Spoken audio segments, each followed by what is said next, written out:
Alors bonjour à toutes et à tous et bienvenue à ce point de marché du vendredi 8 juin 2018. Yoav Nizar, très heureux de vous retrouver. Alors en effet, je vous prie de m'excuser car il y a eu un petit changement de dernière minute. Le webinaire du vendredi qui a lieu généralement à 10h30 a été exceptionnellement décalé donc à 14h30. On prendra le rythme dès la semaine prochaine donc pour le webinaire vendredi 10h30. Je vous prie de m'excuser donc pour la gêne occasionnée. Alors je laisse prendre connaissance de l'avertissement lié au risque de trading. Alors ce que Edward me confirme que le son et l'image fonctionnent bien, donc merci mon cher Edward. Alors le trading avec effet de levier amplifie toujours les gains et les pertes. Un compte risque limité présente un risque de perte du capital investi. L'investissement sur compte titre présente un risque de perte en capital. IG fournit exclusivement un service d'exécution d'ordre. Cette présentation est donnée à titre indicatif et ne saurait être considérée comme un conseil ou une recommandation. Voilà, tant que vous lisez bien cet avertissement légal sur le risque, je vous rappelle, même si vous le savez déjà, que vous disposez donc du chat pour laisser vos commentaires, réagir et me poser bien évidemment toutes vos questions. J'en profite donc pour saluer Ramzi, Aurélien, François, Christian et Edouard donc qui nous dit en effet qu'il préfère le webinaire à 14h30. Donc c'est vrai que je tente de varier. J'ai le webinaire du mardi et du jeudi à 14h30. Donc c'est la raison pour laquelle voilà, je varie avec le webinaire du vendredi que je programme généralement dans la matinée. Mais voilà, si vous préférez, s'il y a un consensus euh, qui préférait donc que je repasse à 14h30 le vendredi après-midi, je suis éventuellement ouvert à cette opportunité. Voilà donc pour cette introduction. Alors c'est le temps de passer au marché. Fin de semaine qui est animée par les chiffres de l'emploi au Canada qui viennent de tomber. On reviendra dans quelques instants. On y reviendra dessus dans quelques instants. Je vais d'abord parler de l'euro-dollar. C'est vrai que j'ai l'habitude de commencer par l'euro-dollar car il s'agit finalement de la paire majeure sur le forex. Alors plusieurs choses à dire sur l'euro-dollar. L'euro-dollar qui est aussi à court terme, avec notamment le franchissement, d'une part, c'était il y a 2 semaines, de cette droite de tendance baissière, mais également, ça c'était un début de semaine, on l'a suivi ensemble de cet ancien niveau de support, devenu donc résistance qui a été franchi à 1,1715. Donc, comme j'ai expliqué, le signal technique a selon moi été enclenché au franchissement, au breakout de ce niveau de résistance. Et le cours qui subit un repli technique, je dirais techniquement logique, déjà il y a une belle 4-5 belles séances d'accélération. Donc à un moment ou l'autre, il fallait s'attendre à ce que le marché procède à des prises de bénéfices, mais également d'un point de vue technique, le repli intervient suite à cette shooting star, à cette étoile filante. Alors c'est vrai que généralement l'étoile filante, par définition, arrive suite à un contexte, une tendance haussière. Alors là, en effet, il s'agit d'une tendance court terme, d'un simple mouvement pour le moment, d'un retracement, mais Shooting Star tout de même en données journalières qui produit ses effets. Donc qui reconduit le cours sur cette résistance 1,1715, mais vous voyez l'euro-dollar tente en rebond, tente en tout cas de ne pas lâcher prise et de ne pas casser 1,1715. Car en effet, si l'euro-dollar parvient à, à confirmer ce rebond et donc ce pullback sur 1,1715, là clairement le signal haussier serait, la stratégie haussière serait relancée avec une gestion de risque qui pourrait être effectuée avec ce seuil à 1,1715 $. Alors, avant de passer en données 4 heures, parce que le graphique en données 4 heures nous donne également des indications intéressantes, je reviens brièvement sur ce graphique en données hebdomadaires, graphique euro-dollar avec notamment, alors j'en ai parlé tout au long de la semaine puisqu'il s'agissait de ma stratégie de la semaine, donc vous savez dans mon nouveau webinaire du lundi. Donc en données hebdomadaires, l'euro-dollar qui avait configuré un marteau sur 1,15. Donc là aussi, il y a eu un élément, un indice, je dirais, de reprise. Alors, oui, en effet, l'enjeu peut se situer sur la clôture hebdomadaire en fonction donc de ce seuil d'inversion de polarité à 1,1715. Voilà. En tout cas, ce marteau qui a fait suite à 6 semaines de baisse consécutive et qui a pris forme sur 1,15 est de bonne augure pour le taux de change euro-dollar sur une vision swing trading moyen terme. Alors je me mets en données 4 heures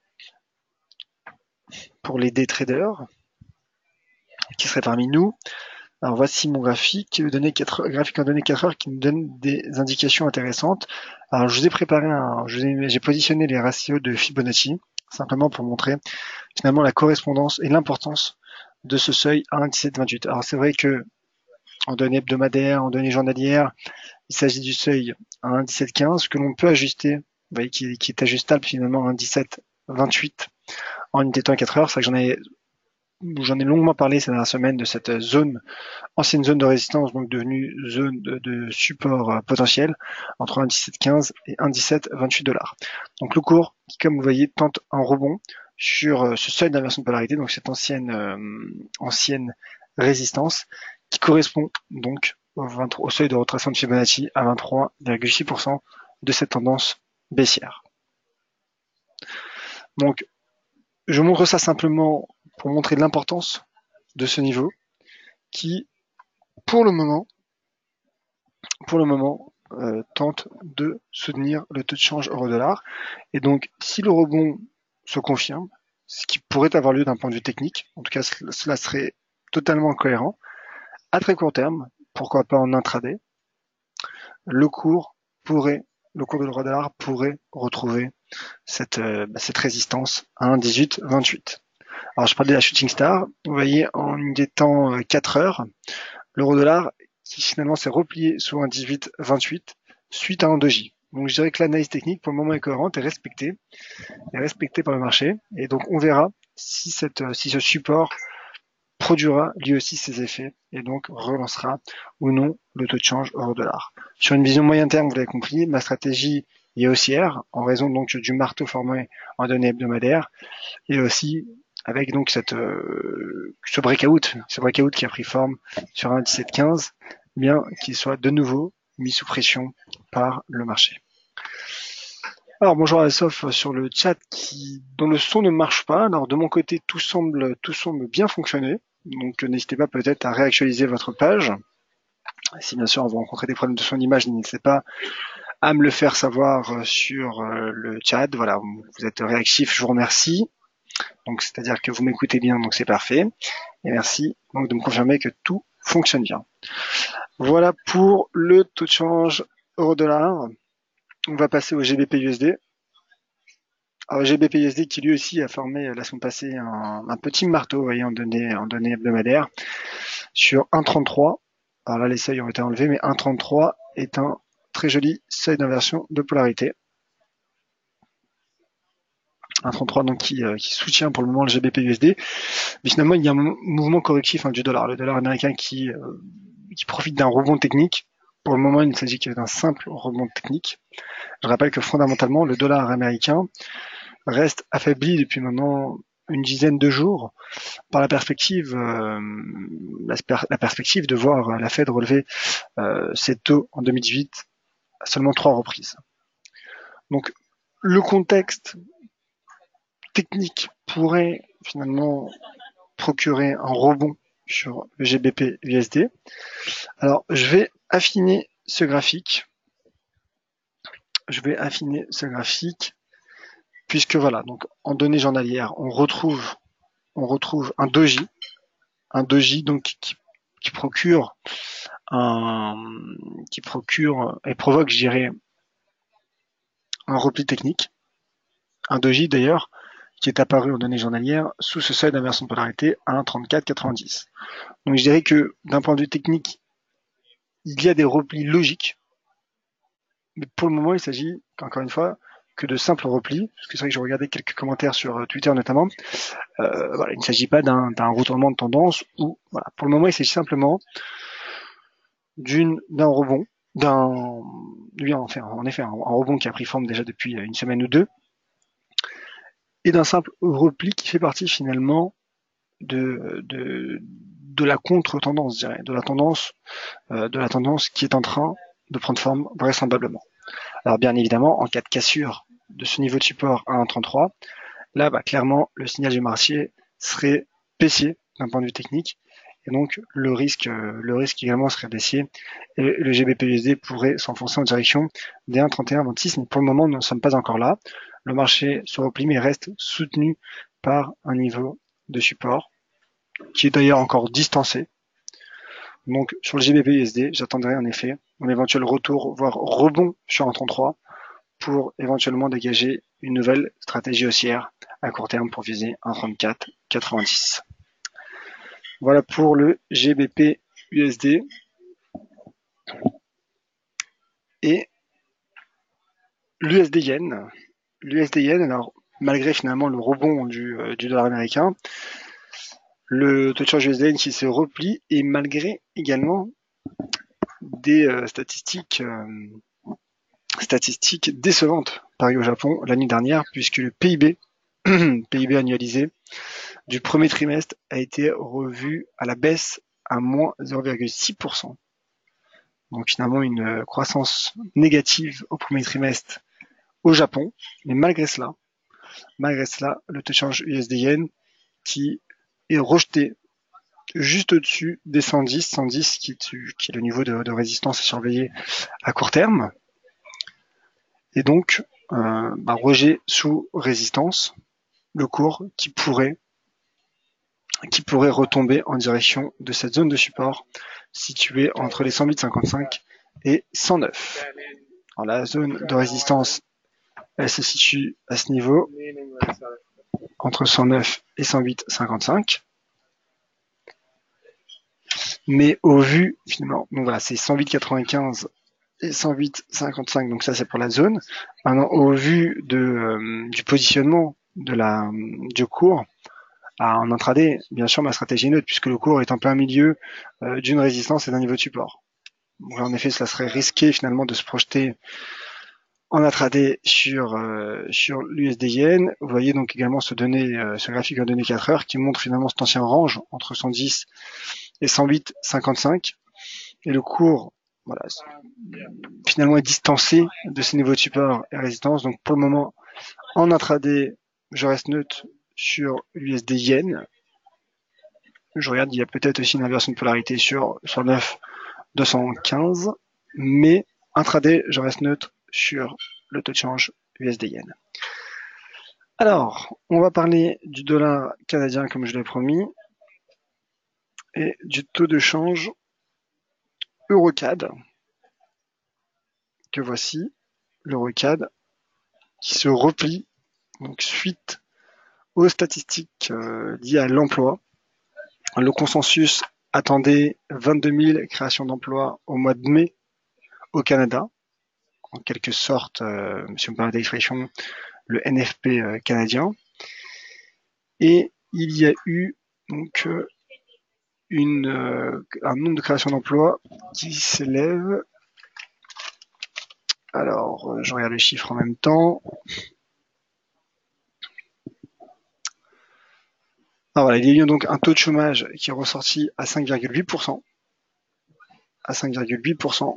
conforme aux attentes du consensus, et il y a eu une destruction d'emplois, moins 7 500 emplois qui ont été finalement détruits le mois dernier au Canada, lorsque le consensus anticipait une hausse. Et donc le taux de change EuroCAD qui ne parvient pas, malgré cela, à repartir à la hausse. Vous voyez, malgré ces mauvaises statistiques, le taux de change EuroCAD qui reste finalement en intraday, bien sûr, affecté par le repli technique de l'euro. Le cours qui a déclenché cette semaine un signal haussier en franchissant cette double résistance composée donc de ce seuil horizontal à 1,5167 mais également de cette droite de tendance baissière.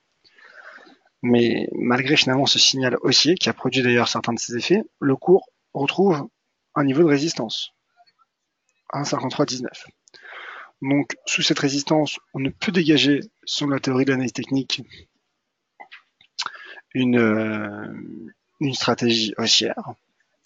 En revanche, ce qu'on peut faire, c'est soit attendre un éventuel nouveau breakout de cette résistance à 1,5319 pour viser ensuite un 55,14, soit attendre un éventuel retour sur ce support à 51,67 et un éventuel retour et rebond sur un 51,67 pour relancer cette stratégie de hausse sur le taux de change EuroCAD. L'USD CAD à présent. L'USD CAD, je vois qu'il y a quelques questions sur Forex et matières premières, donc je vais en parler, je vais y revenir dans quelques instants. Et l'USD CAD, qui lui également se stabilise sous cette résistance à 1,30 qui est également un seuil psychologique. Donc le cours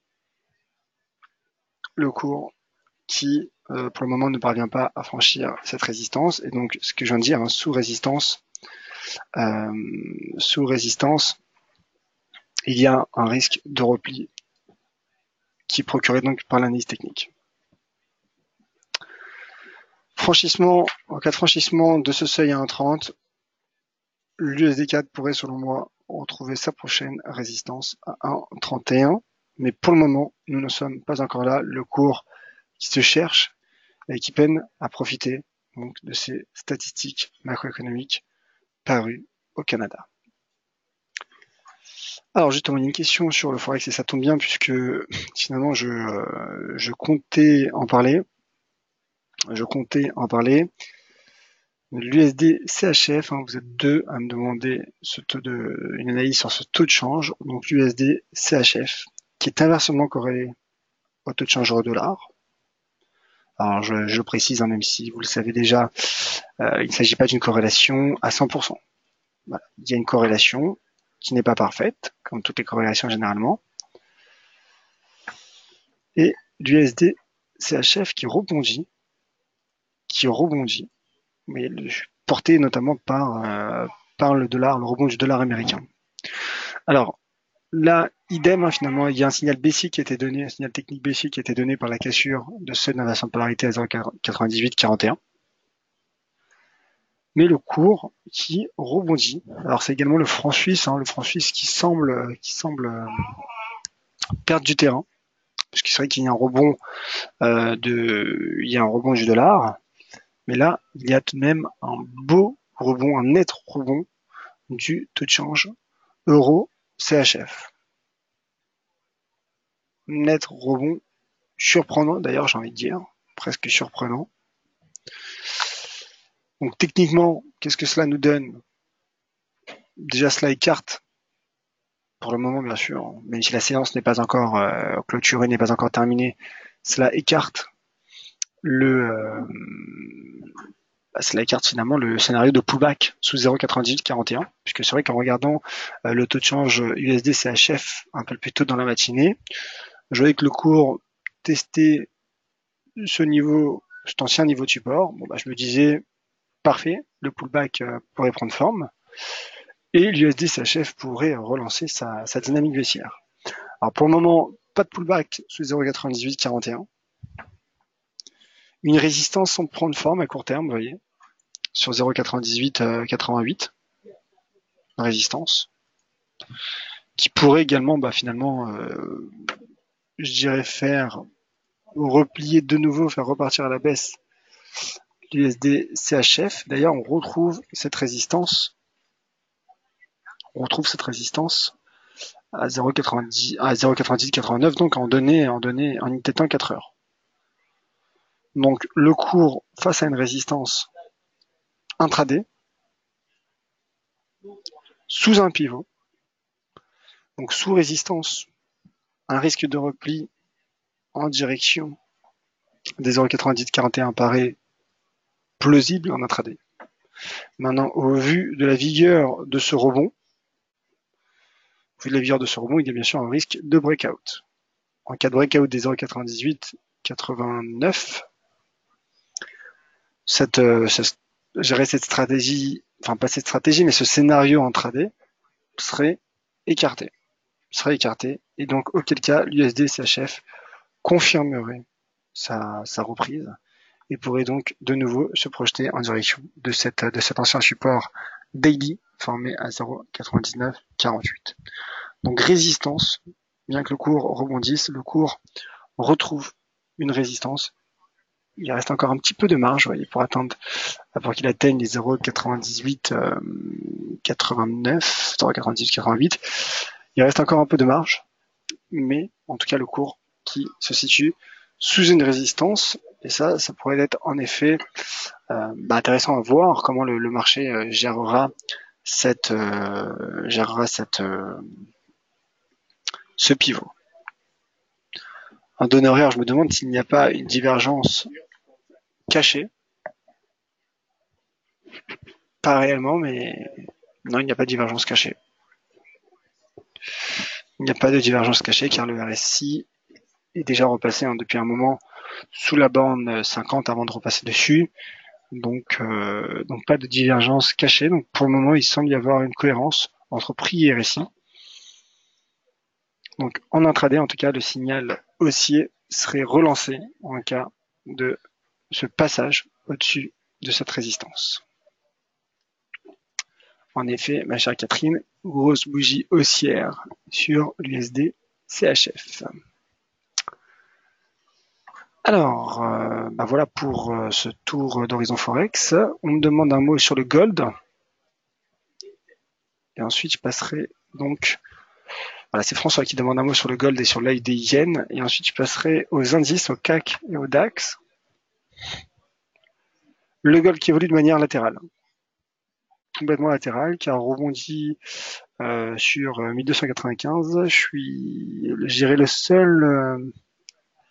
l'un des seuls indices techniques, je dirais, qui me vient en tête lorsque je regarde ce graphique du gold, c'est ce seuil à 1295 qui produit parfaitement ses effets. Donc là, pour le coup, pour ceux qui ne savent pas ce que signifie un seuil d'inversion de polarité, là, je pense que vous avez un exemple, je vais pas dire parfait, mais un très bel exemple d'un seuil de changement de polarité, puisque 1295 qui couvrait les cours qui jouent un rôle de résistance, a ensuite soutenu le cours de l'or, de nouveau résistance et désormais support. Donc là, en intraday, le cours est en plein milieu de ce range. Je crois que d'ailleurs, il est en train de former un nouveau range entre 1300 et 1295. Donc techniquement, je dirais la poursuite légère de ce repli sur 1295 serait plausible, serait probable, me paraît probable. Vous voyez, donc autre range avec mon curseur à la partie supérieure 1300, qui est également une résistance psychologique, et 1295, donc qui reste le seuil d'inversion de polarité, donc le support court terme. Donc moi, ce que je ferai, du moins ma stratégie sur le cours de l'or, c'est d'attendre un éventuel repli sur 1295, enfin repli et rebond sur 1295 pour relancer cette stratégie de reprise sur l'once d'or. Voilà, parce que pour le moment, encore une fois, le cours est en plein milieu de ce range, donc on ne fait rien. Enfin, quand je dis on ne fait rien, je veux dire l'analyse technique recommande de ne rien faire. Bien sûr, chacun est libre de faire ce qu'il souhaite. Cette stratégie, ce scénario, je dirais, ce potentiel scénario n'engage que moi, mais ce que je veux dire, c'est que l'analyse technique recommande généralement de ne rien faire lorsque le cours est en plein milieu d'un range. Alors, en données journalières, peut-être pour tenter de dégager une stratégie, pas réellement, vous voyez, je peux pas vraiment dégager de stratégie puisque bien que le cours tente de rebondir, il forme deux doji sur un niveau de support, doji qui est une bougie d'indécision suite à un mouvement latéral. Donc voilà, je pense pas qu'il soit vraiment exploitable. Donc à court terme, c'est pareil, je dirais neutre, mais par contre en cas de rebond sur 1195, là, en effet, ma stratégie est susceptible donc de passer haussière, au moins à court terme, en direction des 1300, 1307 $. Là, il y a des yens à présent, là, il y a des yens qui baissent. Et donc voici mon graphique.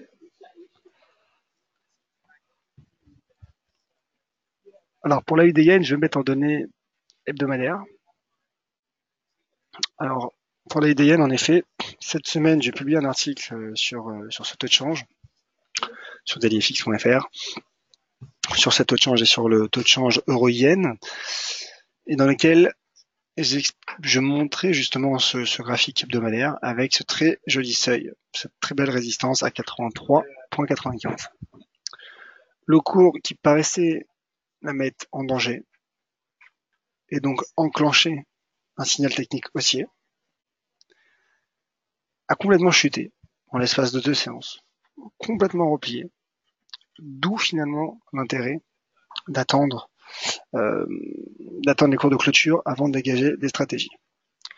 Donc, comme je l'expliquais à l'intérieur de cet article, si l'USD Yen parvient à franchir cette résistance à 83,95 avant la clôture hebdomadaire de ce soir, bah là, en effet, le signal haussier pourrait être relancé. Auquel cas, un retour sur 85,92 me paraîtrait envisageable car il s'agit également de la prochaine résistance en weekly. Donc là, nous sommes en weekly, c'est une stratégie de moyen terme. Toutefois, pour le moment, il y a un échec. Et comme le montre le graphique en données journalières, alors déjà, vous voyez, en données journalières, on peut ajuster cette résistance sur 84,56. Donc ça, je le fais pour que ce soit déjà plus clair. 84,56.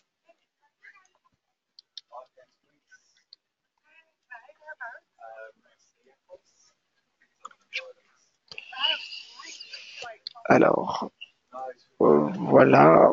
D'ailleurs, ça permet de prendre les points hauts, vous voyez, dans ce graphique hebdomadaire. Donc ça me permet aussi d'ajuster, d'être un peu plus précis sur cette résistance. Donc vous voyez, d'où l'intérêt finalement d'alterner entre différentes unités de temps. Alors là, c'est pareil. Là, il y a une baisse à court terme, mais je ne trouve pas de support vraiment sur lequel le cours pourrait s'appuyer. Peut-être les 82,55. Je sais que le prochain support majeur se situe à 78,45, puisqu'il s'agit donc d'un support weekly qui correspond également à sa droite de tendance weekly. Donc là, en effet, en cas de retour de l'AUD sur ce double niveau de support, là, le potentiel serait haussier, puisque le cours est sur un double support. Mais pour le moment, le cours en reste distancé. Encore une fois, je ne trouve pas vraiment de réel niveau de support qui pourrait favoriser. Peut-être, encore une fois, peut-être celui-ci à 82,35. Mais bon, il ne s'agit pas d'un niveau de support parfait. Donc, en effet, sur l'AUD Yen et sur une vision swing trading, pour le moment, je suis neutre dans l'attente de savoir comment le cours gérera cette résistance ou s'il retombera sur ce niveau de support. Voilà mon cher François, donc je vais passer, puisque l'heure avance, sur le DAX et sur le CAC 40. Alors le DAX, configuration également très intéressante. J'ai fait quelques tweets ce matin sur le DAX, simplement pour alerter, interpeller sur cette configuration. Alors le DAX donc, qui rebondit, malgré son repli d'hier, le DAX qui rebondit sur cet immense niveau de support, ancienne résistance devenue support à 12 605 points et qui correspond également au seuil de retracement de Fibonacci à 38,2% de cette tendance haussière. Donc finalement, double support, ou en tout cas zone étroite de support, mais solide entre 2605 et 2634, qui fait réagir le DAX qui repart donc en direction d'un test des 2850, qui correspond donc, encore une fois, même si j'en ai parlé depuis un moment de ces niveaux, je les montre car il s'agit vraiment pour moi de deux niveaux majeurs à suivre sur l'indice allemand. 2850, donc ancien support, devenu résistance, et également 23,6% de retracement de Fibonacci de cette hausse. En unité de temps 4 heures, c'est pas fini. En unité de temps 4 heures, sur la site graphique que j'ai tweeté, le cours a rebondi donc sur les 2605, quasiment en point près, en formant, vous l'avez peut-être reconnu, un marteau en unité de temps 4 heures. Un marteau qui produit ses effets, marteau sur support. Donc je dirais deux signaux, deux indices de signes techniques en faveur d'un rebond qui prend forme, et donc le DAX qui pourrait en intraday, selon moi, aller tester les 2853 et deuxième cible court terme à 2900 points. Le CAC 40, enfin, le CAC 40, ensuite je passerai aux dernières questions. Le CAC 40 alors on a vu un rebond du DAX sur un niveau de support horizontal. Là, il y a un rebond du CAC sur un niveau de support oblique cette fois-ci. Donc le cours qui s'est replié hier suite à un doji apparu en milieu de semaine sous cet ancien support devenu résistance à 5475 points, mais le cours qui rebondit et qui part tester 5475 points. Alors en effet, le signal aussi serait relancé sur le mois en cas de franchissement de cette résistance à 5400, cette zone de résistance entre 5475 et 4000 et 5485 points, auquel cas prochaine cible à 5560 points. Voilà pour les indices européens. Alors on regarde les questions. Alors déjà, quelques commentaires, hein. Vous êtes quelques-uns à me dire en effet que vous préférez 14h30. Ben, n'hésitez pas vraiment à me le faire savoir, que ce soit sur Twitter ou sur le chat, aujourd'hui ou lors des prochains webinaires. Car en effet, le webinaire est fait pour vous, donc moi je suis partant pour faire ce qui vous arrange le plus. Il me semblait que 10h30 c'était peut-être une meilleure idée pour proposer mon point en matinée, peu après l'ouverture des marchés. Maintenant, si vous préférez vendredi 14h30, bon bah écoutez, faites-le moi savoir. Pour le moment, j'ai eu deux réponses en ce sens, donc n'hésitez pas, je vous prie, à me dire ce que vous préférez. Alors, Hubert, concernant la macroéconomie, tu penses vraiment que les taux vont être remontés en juin? Les conditions ne sont pas au top. Explication, baisse des commandes industrie allemande pour le deuxième mois consécutif. Donc apparemment, vous parlez des taux de la BCE, car la semaine prochaine, je rappelle qu'il y a une semaine qui s'annonce explosive avec les chiffres de l'inflation mardi, mercredi ce sera le FOMC, jeudi ce sera la BCE, la Fed qui pourrait relever ses taux la semaine prochaine et la BCE qui pourrait annoncer la fin de son quantitative easing. Donc on s'attend à une semaine extrêmement volatile, notamment sur l'euro-dollar qui sera davantage à la paire à suivre. Alors concernant votre question, donc apparemment il s'agit donc de la BCE. Donc non, je pense pas que la BCE remontera ses taux au mois de juin, cette année. Alors concernant le mois de juin de l'année prochaine, là la question se pose. Je sais qu'en début de semaine, la probabilité implicite est à peu près à 50-50. Donc là en effet, la question se pose. Alors je n'ai pas d'avis là-dessus pour le moment. Je n'ai pas d'avis. Je pense qu'on en saura plus la semaine prochaine avec la BCE et surtout la gestion de son quantitative easing. C'est-à-dire qu'en effet, si la BCE coupe net son quantitative easing, bon bah là, la probabilité d'une hausse de taux au mois de juin l'année prochaine pourrait en effet augmenter. Voilà mon cher Hubert. Alors on me dit également sur le chat que voilà, apparemment sur le chat on préfère également 10h30 toute la semaine. Alors toute la semaine, c'est vrai que vous savez, généralement, là il est absent, mais généralement il y a le webinaire de Valentin à 9h. Donc c'est pour ça qu'on tente finalement de se répartir les tâches. Donc Valentin pour le matin, moi l'après-midi. Pour le vendredi, comme je l'ai dit, c'est vrai que je pense que c'est une bonne idée. En tout cas, il me semble que c'est une bonne idée de faire un point matinal, peut-être pour connaître au moins une fois dans la semaine mon point de marché matinal. Mais voilà, je vois qu'il y a plusieurs avis partagés sur le chat. C'est un peu du 50-50, donc n'hésitez pas lors des prochains webinaires ou sur Twitter également à me dire et à me dire l'horaire qui vous conviendrait le mieux. Alors, donc je pense avoir fait le tour des questions. Alors avant de nous quitter, je vous rappelle simplement les prochains rendez-vous d'EliFX. Alors lundi, on se retrouvera sauf élément contraire, mais a priori, on se retrouverait à 16h pour mon point de marché, la stratégie de la semaine, comme chaque lundi. Donc 16h, je vous attends nombreux. Lien d'inscription sur dailyfx.fr. Dans l'onglet formation, séminaire en ligne. Prochain point de marché régulier dailyfx aura lieu mardi en ma compagnie. Mardi à 14h30, donc pour le coup, pour assurer un suivi de ces stratégies Forex, mais également indices européens.